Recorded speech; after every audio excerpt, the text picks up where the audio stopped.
Item ಯಾವುದೇ ಇರಲಿ try ಮಾಡಿ ಆಚಿ ಚಿಕನ್ ಮಸಾಲಾ. ಮಲೆ ಮಹದೇಶ್ವರ ಬೆಟ್ಟದಲ್ಲಿ ಶಿವರಾತ್ರಿ ಸಂಭ್ರಮ.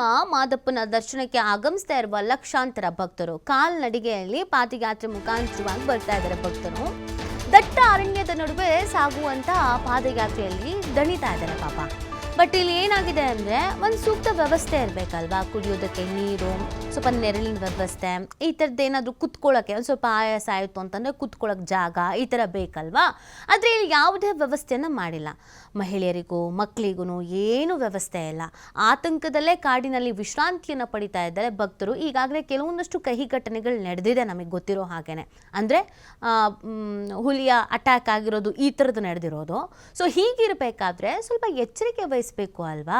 ಆದರೆ ಯಾವುದೇ ರೀತಿಯಾದಂಥ ಕ್ರಮವನ್ನು ಕೈಗೊಳ್ಳದೆ ಇರೋದು, ಮಹಿಳೆಯರು ಮಕ್ಕಳು ವಯಸ್ಸಾದವರಿಗೆಲ್ಲ ಬರ್ತಾ ಇದ್ದಾರೆ. ಒಂದು ವ್ಯವಸ್ಥೆ ಮಾಡಬೇಕಲ್ಲ. ಕೋಟಿ ಕೋಟಿ ಇಲ್ಲಿಗೆ ಕಾಣಿಕೆ ರೂಪದಲ್ಲಿ ಹಣ ಬರುತ್ತೆ. ಇಲ್ಲಿಗೆ ಒಂದು ವ್ಯವಸ್ಥೆ ಮಾಡಿಲ್ಲ ಅಂದರೆ ಹೆಂಗೆ ಅನ್ನೋದು ಪ್ರಶ್ನೆ. ನೋಡೋಣ, ಇದಕ್ಕೆ ಸಂಬಂಧಪಟ್ಟಂತೆ ಭಕ್ತರೇ ಮಾತಾಡಿದ್ದಾರೆ. ಅವ್ರು ಏನು ಹೇಳಿದ್ದಾರೆ ಕೇಳೋಣ ಬನ್ನಿ.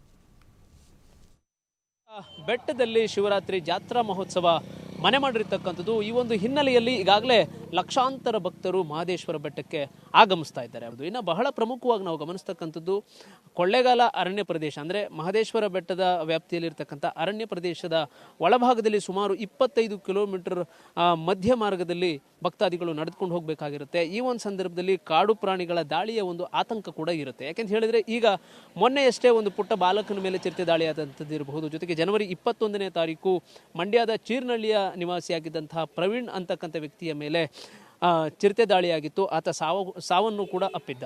ಆದರೆ ಇಲ್ಲಿ ಯಾವುದೇ ರೀತಿಯಾದಂತಹ ಮುಂಜಾಗ್ರತಾ ಕ್ರಮಗಳನ್ನು ತೆಗೆದುಕೊಂಡಿಲ್ಲ. ಆದರೆ ಇಲ್ಲಿ ಎಚ್ಚರಿಸುವಂತ, ಅಂದರೆ ಇಲ್ಲಿ ಪಾಪ ದೂರದ ಊರುಗಳಿಂದ ಬರತಕ್ಕಂಥ ಭಕ್ತಾದಿಗಳು ಏನಿರ್ತಾರೆ, ಬಿಸಿಲು ಆಗಿರ್ತಕ್ಕಂಥ ಒಂದು ಹಿನ್ನೆಲೆಯಲ್ಲಿ ಸುಸ್ತಾದಂಥ ಒಂದು ಹಿನ್ನೆಲೆಯಲ್ಲಿ ಅವರು ಅಲ್ಲಿ ವಿಶ್ರಾಂತಿಯನ್ನು ತೆಗೆದುಕೊಳ್ಳಿಕ್ಕೆ ಹೋಗ್ತಾರೆ. ಆದರೆ ಆ ಒಂದು ಸಂದರ್ಭದಲ್ಲಿ ಪ್ರಾಣಿಗಳ ಒಂದು ದಾಳಿ ಆದಂಥದ್ದು ಇರಬಹುದು. ಈ ಥರದ ಘಟನೆಗಳು ಸಂಭವಿಸಿದರೆ ಯಾರು ಹೊಣೆ ಅನ್ನೋ ಒಂದು ಪ್ರಶ್ನೆ ಬಂದಿರತಕ್ಕಂಥದ್ದು. ಹೀಗಾಗಿ ಇದಕ್ಕೆ ಜಿಲ್ಲಾಡಳಿತ ಪ್ರಮುಖವಾದಂತಹ ಹೊಣೆಯನ್ನು ಹೊರಬೇಕಾಗುತ್ತೆ. ಜೊತೆಗೆ ಅರಣ್ಯ ಇಲಾಖೆಯವರು ಕೂಡ, ಅಂದರೆ ಆಯಾ ಹೆಜ್ಜೆಗೂ ಸಿಬ್ಬಂದಿಯನ್ನು ನಿಯೋಜನೆ ಮಾಡ್ತಕ್ಕಂಥ ಕೆಲಸವನ್ನು ಮಾಡಿದ್ದಾರೆ. ಆದರೆ ಈ ಭಾಗದಲ್ಲಿ ನಾವು ಗಮನಿಸ್ತಕ್ಕಂಥದ್ದು ಅರಣ್ಯ ಪ್ರದೇಶದ ವ್ಯಾಪ್ತಿಯಲ್ಲೇ ಭಕ್ತಾದಿಗಳು ಕೂತಿರ್ತಕ್ಕಂಥದ್ದನ್ನು ನಾವು ಕಾಣಬಹುದು. ಈ ಒಂದು ಸಂದರ್ಭದಲ್ಲಿ ಅನಾಹುತಗಳು ಸಂಭವಿಸುವಂತಹ ಸಾಧ್ಯತೆಗಳು ಹೆಚ್ಚಾಗಿರುತ್ತೆ. ಇದೆಲ್ಲದರ ಬಗ್ಗೆ ಕೂಡ ಪ್ರಮುಖವಾಗಿ ಗಮನ ಹರಿಸಬೇಕಾಗುತ್ತೆ. ಈಗ ಒಂದಷ್ಟು ಪಾದಯಾತ್ರೆಯಲ್ಲಿ ಇರ್ತಕ್ಕಂಥ ಭಕ್ತಾದಿಗಳನ್ನ ನಾನು ಮಾತನಾಡಿಸ್ತಾ ಹೋಗ್ತೀನಿ. ಸರ್, ಎಲ್ಲಿಂದ ಬಂದಿರ್ತಾವೆ? ಸರ್, ನಾವು ಏಳುಗಳಿಂದ ಬಂದಿದ್ದೀವಿ. ಯಾವ ಜಿಲ್ಲೆ ಬರುತ್ತೆ? ಕನಕಪುರ ತಾಲೂಕು, ಬೆಂಗಳೂರು ದಕ್ಷಿಣ ಜಿಲ್ಲೆ. ಎಷ್ಟು ದೂರ ಈಗ ಪಾದಯಾತ್ರೆ ಮಾಡಿದಿರಿ?